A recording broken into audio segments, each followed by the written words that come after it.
your father? Well, in a funny way, my father was a celebrity in a funny way. And, but he wasn't really a celebrity.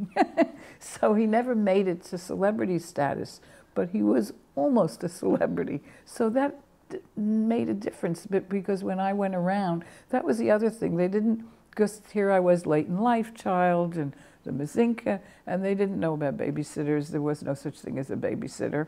I guess once my sister married, for sure, there wasn't going to be anyone taking care of me in the house. So I got schlepped around everywhere. Every meeting they went to, I went to.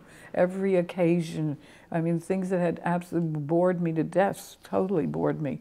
But everywhere I went, I was Dr. Simon's daughter.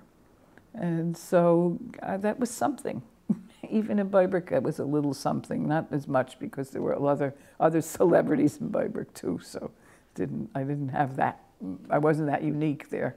But, I liked it. I liked having him. I liked his stories, but as my son David has reminded me, I did not read his books, even the children's books.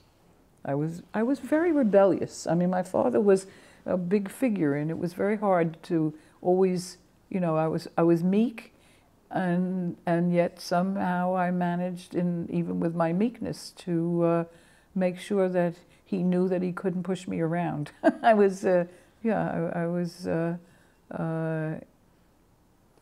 didn't want to do what they wanted me to do.